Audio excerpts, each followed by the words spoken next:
Hello all of you. So आजचं आपलं session आज आपण चालू करणार आहोत. त्याचप्रमाणे आत्तापर्यंत जेवढे सेशन झाले ते तुम्ही खूप छान पद्धतीने अटेंड करतायत, रिस्पॉन्स छान देतायत, कमेंटमध्ये सुद्धा सांगतायत. त्याचप्रमाणे हे सेशनसुद्धा तुम्हाला कसं वाटेल याचा फीडबॅक हे सर्व देत राहा. आणि आपली जी लाईव्ह चॅट आहे त्याच्यामध्ये प्रत्येक क्वेश्चनचं आन्सर देत चला. त्याच्यासाठी तुम्हाला थोडा विचार करायला आणि ऑप्शन नंबर टाकायला वेळ दिला जाईल. त्याच्यामध्ये तुम्ही जे काही तुमचं आन्सर्स असेल, तुम्हाला वाटत असेल बरोबर असेल किंवा चुकीचं असेल, तरी पण तुम्ही ते काय करा, लाईव्ह चॅटमध्ये किंवा कमेंटमध्ये टाकत चला. त्याच्यामुळे आपलं काय होईल, सेशन इंटरॅक्टिव्ह होईल. ठीक आहे, आणि तुमचा कॉन्फिडन्स सुद्धा वाढेल. ठीक आहे.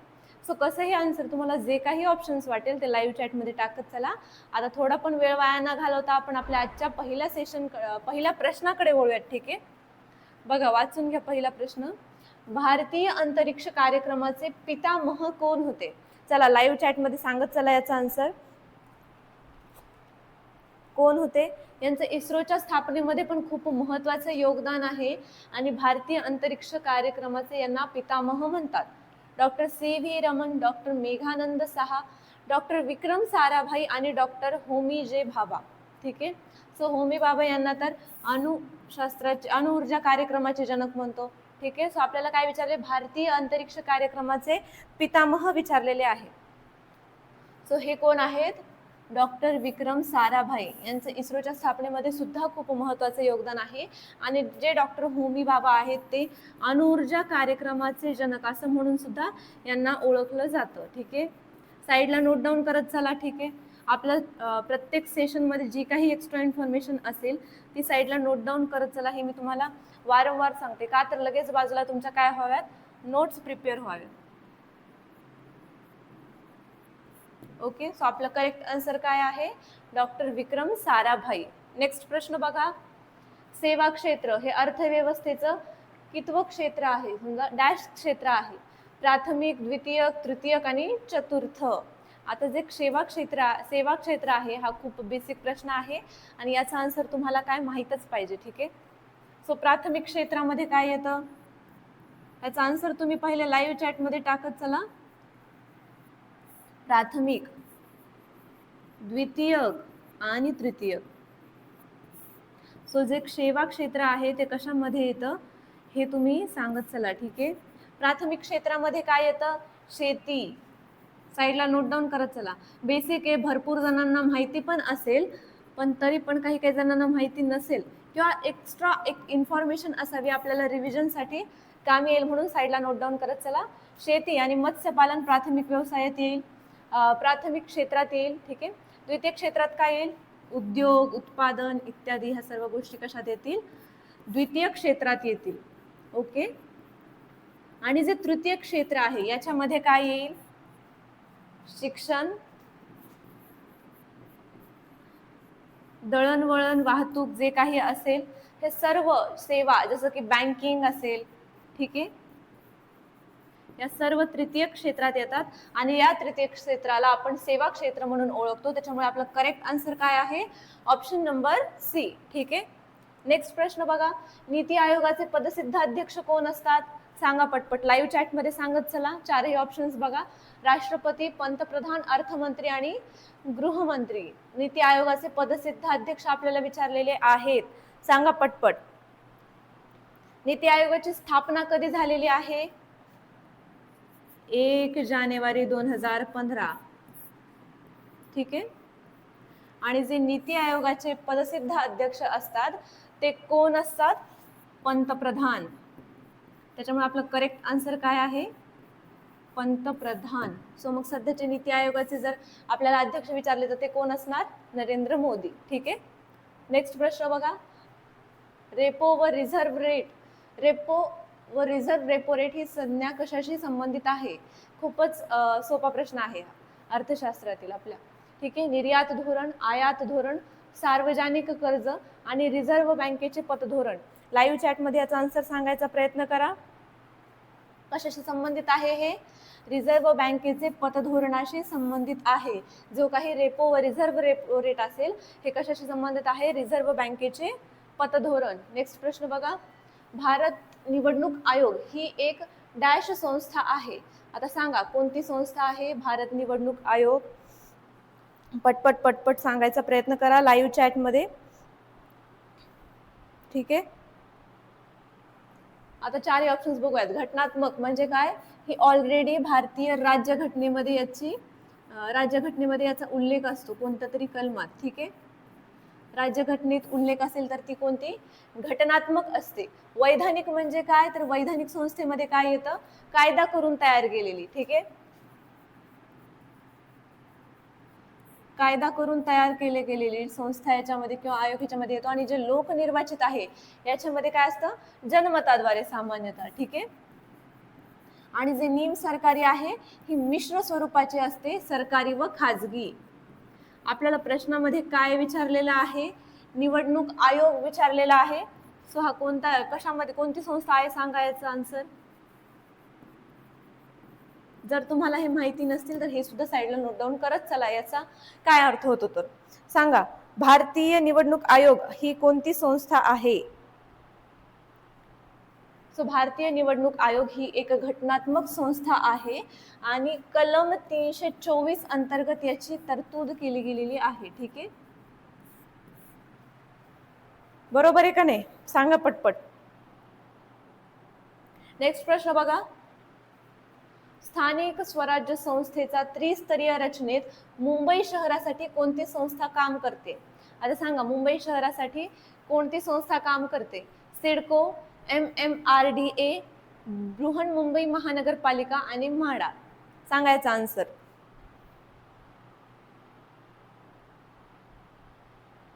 पटपट याचा आन्सर सांगा लाईव्ह चॅटमध्ये. जर तुम्हाला लाईव्ह चॅट दिसत नसेल तर पूर्ण ते यूट्यूबचं सेशन सर्व कट करा, रिसेंट टॅब्स मधून पण कट करा आणि परत एकदा सेशन जॉईन करा, तेव्हा ते लाईव्ह चॅटचं ऑप्शन तुम्हाला दिसेल. ठीक आहे, त्याचा आन्सर काय आहे.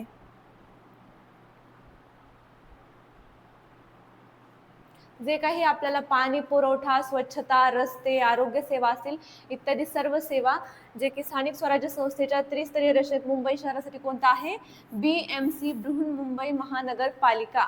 ठीक आहे, बृहन्मुंबई म्युनिसिपल कॉर्पोरेशन. ठीक आहे, हे सर्व त्याचा आन्सर आहे BMC. ठीक आहे, राज्यसभा सदस्यांचा कालावधी किती वर्षाचा असतो, 2, 4, 6, 5. आता ह्याच्यातले जे दोन ऑप्शन आहे ते आपल्याला मुद्दामून ट्रॅप टाकण्यासाठी दिलेला आहे, एक ट्रॅप आहे तो. सो जे काही आपले राज्यसभेचे 1/3 सदस्य असतात ते दर 2 वर्षांनी निवृत्त होत असतात. ठीक आहे, याच्यावरून तुम्हाला कळलं असेल की ही एक परमानंट चालणारी, सतत चालणारी संस्था आहे. ठीक आहे, सतत चालणारी. आणि आपल्याला काय विचारलेलं आहे, कालावधी विचारलेला आहे. किती वर्षांनी सदस्य निवृत्त होतात असं विचारलंय का, नाही.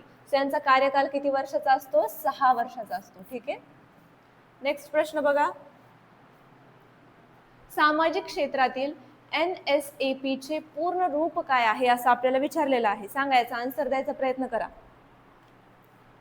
National social alignment programme, national social assistant programme, national social alertness programme आणि नॅशनल सोशल अवेअरनेस प्रोग्राम. सांगायचं, लाईव्ह चॅटमध्ये आन्सर द्या.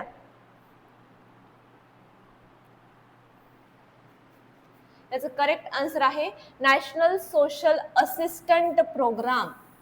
ठीक आहे, सामाजिक क्षेत्रातील ही एक सामाजिक सुरक्षा संस्था आहे आणि याच्यामध्ये जे काही गरीब, वृद्ध, विधवा आणि दिव्यांग या व्यक्तींसाठी एक आर्थिक मदत म्हणून पेन्शन हे सर्व कशामध्ये येतं, नॅशनल सोशल असिस्टंट प्रोग्राम मध्ये येतं. ठीक आहे, त्यांना आर्थिक सहाय्य करण्यासाठी त्यांना काय दिलं जातं, पेन्शन दिलं जातं. ठीक आहे, काय आहे याचा full form, national social assistant programme. ठीक आहे, बरोबर आहे. ठीक आहे, नेक्स्ट प्रश्न बघा, केंद्र सरकारची सामाजिक सुरक्षा योजना APY चे पूर्ण रूप काय आहे.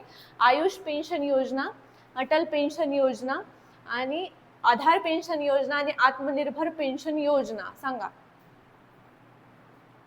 सांगा याचं करेक्ट आन्सर काय वाटते, लाईव्ह चॅट मध्ये टाकत चला. 2015 मध्ये चालू झालेली आहे ही योजना APY. आणि याचा आपल्याला काय विचारलेलं आहे, फुल फॉर्म विचारलेला आहे.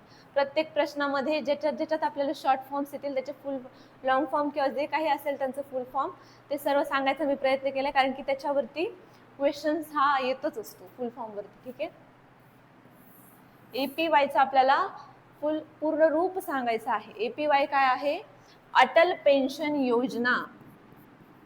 ठीक आहे,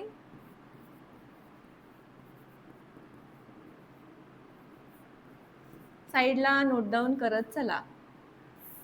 अटल पेन्शन योजना आहे, 60 वर्षावरील जे लोक आहेत त्यांच्यासाठी ही पेन्शनची योजना आहे. ठीक आहे, ही जी अटल पेन्शन योजना आहे याचं व्यवस्थापन कोण करतं, तर याचं व्यवस्थापन करतं PFRDA. PFRDA लॉंग फॉर्म सांगायचा लाईव्ह चॅट मध्ये, याचा लाईव्ह चॅट मध्ये लॉंग फॉर्म सांगा. सो याचा लॉंग फॉर्म होतो पेन्शन, ह्याचा लॉंग फॉर्म सुद्धा माहिती असायला पाहिजे, फंड रेग्युलेटरी अँड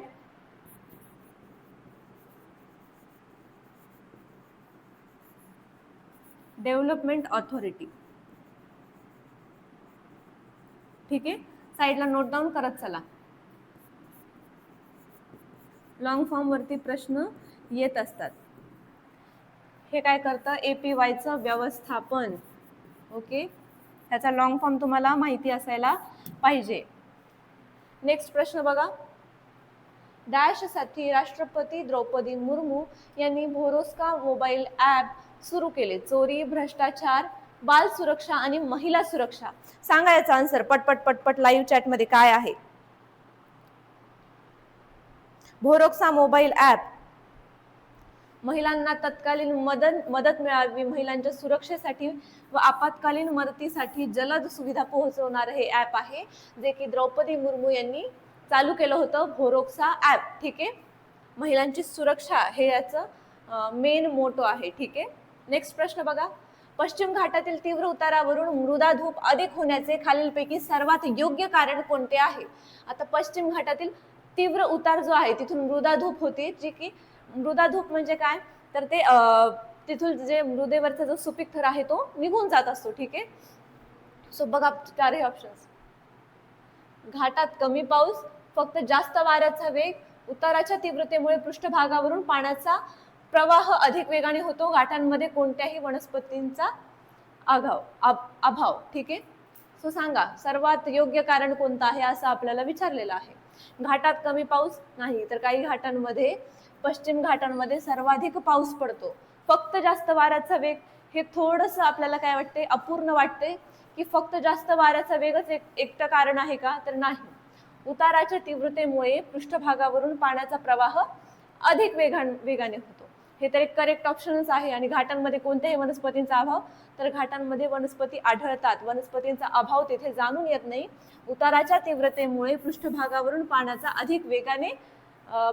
प्रवाह अधिक वेगाने होतो. ठीक आहे, त्याच्यामुळे तिथे काय होते, मृदा धूप ही होत असते. जेव्हा उताराच्या तीव्रतेमुळे तिथून पूर्ण पाण्याचा प्रवाह जास्त वेगाने होतो आणि जी काही सुपीक माती आहे ती सर्व काय होते, त्या पाण्यासोबत वाहून जाते, त्याच्यामुळे तिथे काय होते, मृदा धूप ही होत असते. नेक्स्ट प्रश्न बघा, मुळा नदीचा उगम क्षेत्र म्हणून कोणता प्रदेश नमूद केला जातो. सह्याद्री, दख्खन किनारपट्टी, थार वाळवंट आणि अरवली पायथा. सांगायचा आन्सर द्यायचा प्रयत्न करा. लाईव्ह चॅट मध्ये याचा आन्सर सांगा.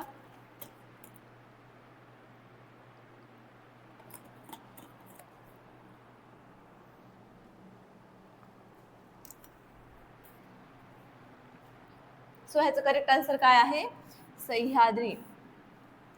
महाराष्ट्रातील अहमदनगर जिल्ह्याच्या पश्चिम भागात या मुळा नदीचा उगम होत असतो, जो की कुठे, कोणत्या क्षेत्रात, सह्याद्री पर्वतरांगेच्या क्षेत्रात. मग ही मुळा नदी पुढे चालून कुठे, पुणे परिसरामध्ये कुठे मिळते, मुठा नदीला मिळते. ठीक आहे, आणि नंतर ह्या दोघी मग एकत्रित प्रवाह करतात, त्याला आपण काय म्हणतो, मुळा मुठा. ठीक आहे, जे कोणी पुण्यामध्ये राहत असेल त्यांना हे माहित आहे. ठीक आहे, नेक्स्ट प्रश्न बघा. भारताचा कार्बन श्रेय व्यापार आराखडा कोणत्या वर्षी अधिसूचित झाला? 1999, 2023, 2008 आणि 2016. सांगायचा आन्सर सांगा. कार्बन क्रेडिटचं विचारलेलं आहे. कार्बन श्रेय म्हणजे काय? कार्बन क्रेडिट व्यापार आराखडा. ठीक आहे, एक कार्बन क्रेडिट ट्रेडिंग स्कीम आली होती. ठीक आहे,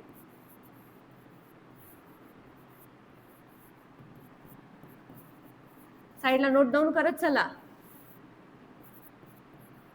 या स्कीमने एक आराखडा तयार केला होता, अधिसूचित केला होता. कार्बन श्रेय व्यापार आराखडा किती? 2000. याचं करेक्ट आन्सर काय आहे? 28 जून. पुढे सांगा, आपल्याला वर्ष विचारलेलं आहे प्रश्नामध्ये. लाईव्ह चॅटमध्ये याचा आन्सर सांगत चला. सो याचं करेक्ट आन्सर काय आहे? 2023. 28 जून 2023 साली यांनी एक कार्बन श्रेय व्यापार आराखडा अधिसूचित केला होता. याचा मेन उद्देश काय होता? तर कार्बनची जी बाजारपेठ आहे ती विकसित करायची होती. त्याचप्रमाणे जे काही हरितगृह वायूचे उत्सर्जन आहे त्याचं प्रमाण काय करायचं होतं? कमी करायचं होतं. ठीक आहे, साईडला याचा उद्देश लिहून घ्या. कार्बन बाजारपेठ विकसित करणे. ठीक आहे, त्याचप्रमाणे अजून एक काय होतं? तर हरितगृह वायूचे उत्सर्जन कमी करणे. ठीक आहे, साईडला नोट डाऊन करत चला. नेक्स्ट प्रश्न बघा. भीमाशंकर अभयारण्य कोणत्या महाराष्ट्र नदीच्या उगमाच्या पर्वतरांगाचं संरक्षण करतो? सांगा. तापी नदी, गोदावरी नदी, कृष्णा नदी, भीमा नदी. लाईव्ह चॅट मध्ये याचा आन्सर देत चला. भीमाशंकर अभयारण्य विचारलेलं आहे आपल्याला. ठीक आहे, हे कोणत्या पर्वतरांगांमध्ये स्थित आहे हे पण सांगा. लाईव्ह चॅट मध्ये आन्सर देत चला. ठीक आहे, सो भीमाशंकर अभयारण्य जे आहे हे सह्याद्री पर्वतरांगांमध्ये स्थित आहे. हे सह्याद्री पर्वतरांगाचं संरक्षण करतं. आणि महाराष्ट्र नदीच्या कोणत्या नदी, आपल्याला कोणत्या नदीच्या विचारलेला आहे? सो ही भीमा नदी. ठीक आहे, भीमा नदी, भीमाशंकर अभयारण्य, भीमा महाराष्ट्र नदीच्या उगमापासून सह्याद्री पर्वतरांगाचं ते संरक्षण करत असतं. महाराष्ट्र व नंतर कर्नाटक राज्यातून वाहून ते पुढे कोणत्या नदीला मिळते? ही भीमा नदी कृष्णा नदीला मिळत असते. ठीक आहे,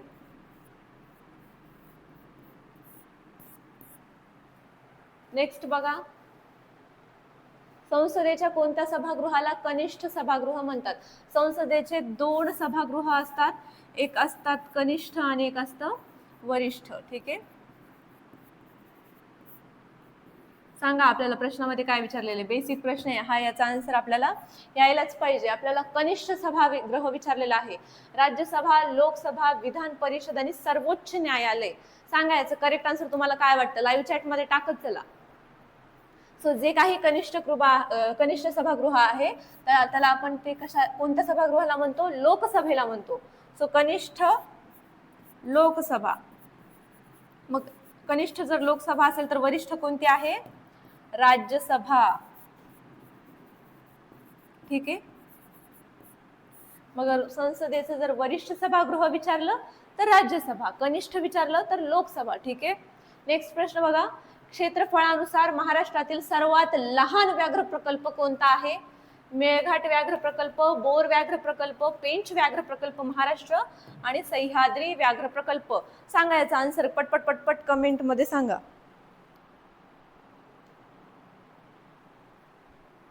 याच्यातलं जे सर्वात लहान आहे त्याचं क्षेत्रफळ सुमारे 138 चौरस किलोमीटर एवढं अराउंड आहे. मला असं फिक्स नाही माहिती, पण 138च्या जवळपास ते आहे. ठीक आहे, सांगा सर्वात लहान व्याघ्र प्रकल्प कोणता? मेळघाट, बोर, पेंच, सह्याद्री. सो सर्वात लहान जे व्याघ्र प्रकल्प आहे ते आहे बोर व्याघ्र प्रकल्प, ज्याचं क्षेत्रफळ सुमारे 138 चौरस किलोमीटर एवढं आहे. आणि हे फक्त महाराष्ट्रातच नाही तर भारतातील सर्वात लहान व्याघ्र प्रकल्पांपैकी एक आहे. नेक्स्ट प्रश्न बघा, भारतात राष्ट्रीय वन धोरण कोणत्या वर्षी लागू किंवा सुरू झालं? 2008, 1965, 1991 आणि 1988. सांगायचं आन्सर पटपट पटपट कमेंट मध्ये.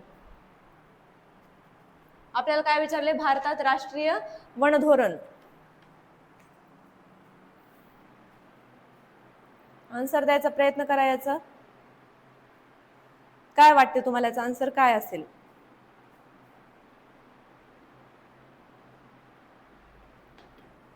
जे काही राष्ट्रीय वन धोरण आहे हे 1988 या वर्षी लागू झालं होतं. ठीक आहे. सो करेक्ट ऑप्शन कोणी कोणी करेक्ट दिले याचा आन्सर, भारतात राष्ट्रीय वन धोरण कधी लागू झाले? 1988 ला झालेला आहे. जे 1894 ला एक पहिलं भारताचं राष्ट्रीय वन धोरण आलं होतं, पण हे ब्रिटिशांच्या काळातलं असं म्हणतो. हे साईडला नोट डाऊन करत चला. ठीक आहे. पहिलं वन धोरण आलं होतं ब्रिटिशांच्या काळातलं. पण जर आपल्याला विचारलं ब्रिटिशांच्या काळातलं पहिलं वन धोरण कधी आलं होतं तर 1894. ठीक आहे. हे साईडला नोट डाऊन करत चला. त्याचप्रमाणे नंतर स्वतंत्र भारताचं एक पहिलं वन धोरण आलं होतं 1952 ला. स्वतंत्र भारताचं पहिलं वन धोरण किंवा राष्ट्रीय वन धोरण. ठीक आहे. हे सुद्धा साईडला नोट डाऊन करत चला.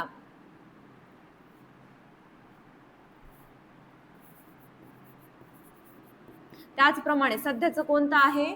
1988.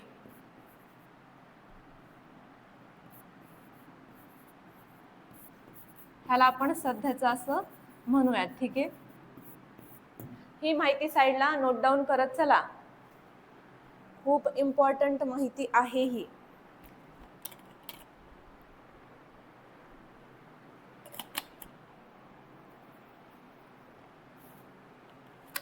नेक्स्ट प्रश्न बघा काय विचारलेला आहे.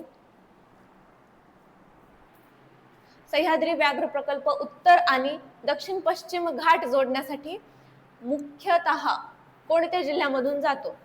चंद्रपूर व गडचिरोली, पुणे आणि नाशिक जिल्हा, रायगड आणि ठाणे जिल्हा, सातारा आणि कोल्हापूर जिल्हा. सांगायचं. करेक्ट आन्सर द्यायचा प्रयत्न करा. आपल्याला काय विचारलेलं आहे? सह्याद्री व्याघ्र प्रकल्प उत्तर आणि दक्षिण पश्चिम घाट जोडण्यासाठी मुख्यतः 2 जिल्हे. तसे हे पूर्ण 4 जिल्ह्यातून आहे, पण त्याच्यापैकी घाट जोडण्यासाठी मुख्य 2 जिल्हे आहेत आणि त्याच्यावरती वारंवार प्रश्न विचारला जातो. ठीक आहे. सांगायचं करेक्ट आन्सर.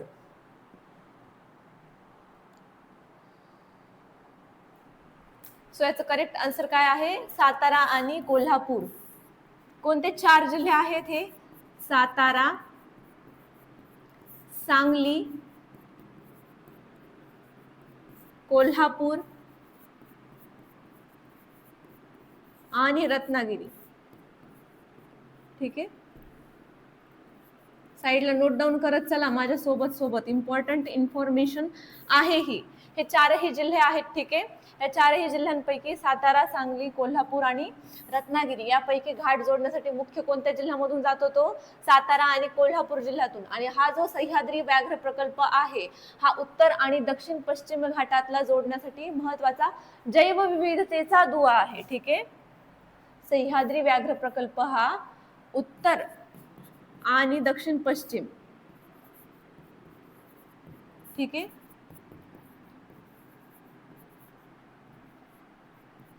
दक्षिण पश्चिम घाट जोडण्यासाठी महत्वाचा जैवविविधतेचा दुवा असं आपण ह्याला म्हणतो. ठीक आहे.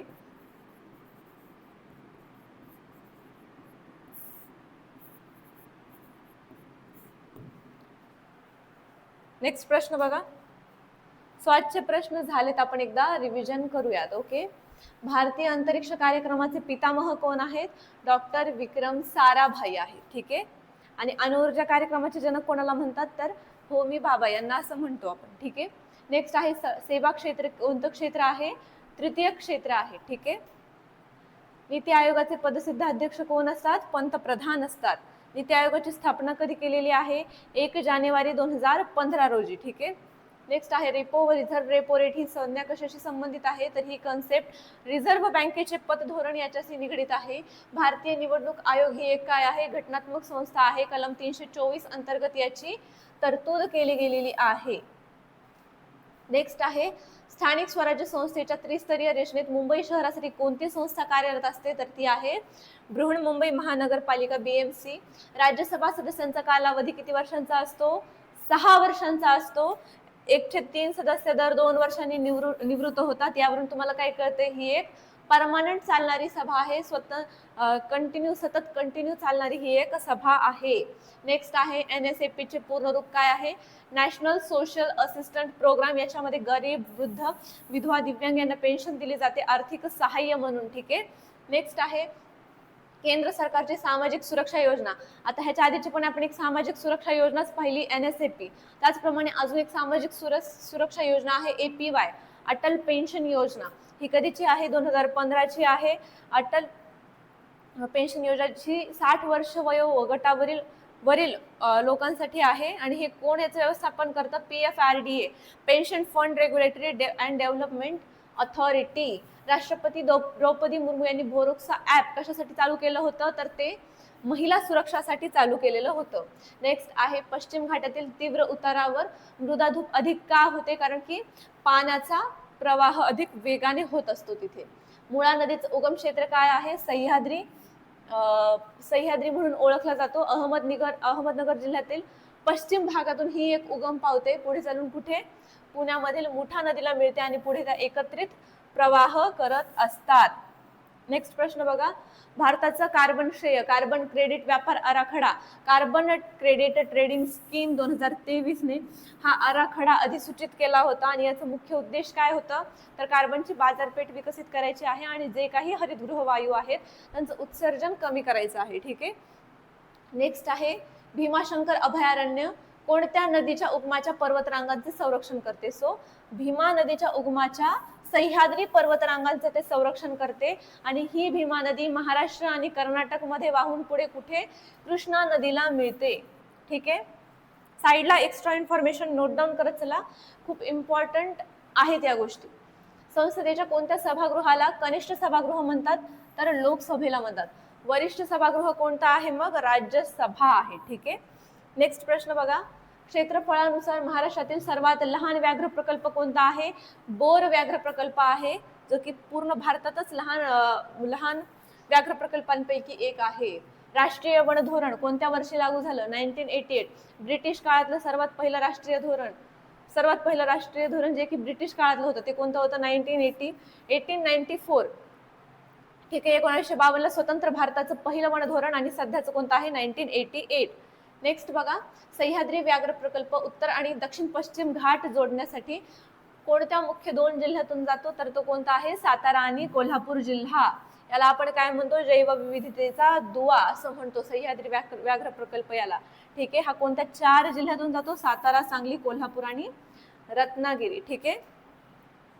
सो आजच्यासाठी आपले एवढेच क्वेश्चन्स होते. आपण सर्व क्वेश्चन्स डिटेल अनालाइज केले, त्याचप्रमाणे डिकोड सुद्धा केले आणि जी काही एक्स्ट्रा इन्फॉर्मेशन असेल ती नोट डाऊन करून घेतली. जर तुम्ही नोट डाऊन करून घेतली नसेल तर ह्याच ज्या काही नोट्स आहेत त्या सेव्ह करून सुद्धा मी तुम्हाला सेंड करते आपल्या टेलिग्राम चॅनलवरती. सो ते टेलिग्राम चॅनल जॉईन करा, त्याच्यावरती तुम्हाला सर्व नोट्स मिळतील. आणि त्याचप्रमाणे आजचं सेशन एंडला आलेलं आहे. सो तुम्हाला हे सेशन कसं वाटलं हे सांगा कमेंटमध्ये आणि फीडबॅक द्या. आज एकही काउंटर क्वेश्चन नाही विचारलेला, नेक्स्ट सेशनमध्ये विचारूयात. ठीक आहे. सो तुम्हाला हे सेशन जर युजफुल वाटलं असेल तर तुमच्या फ्रेंड्ससोबत शेअर करा, लाईक करा. ठीक आहे. आणि कमेंटसुद्धा करा आणि आपल्या चॅनलला सबस्क्राईबसुद्धा करा. ठीक आहे. भेटूया उद्याच्या सेशनमध्ये. तोपर्यंत अभ्यास करत राहा. Thank you so much.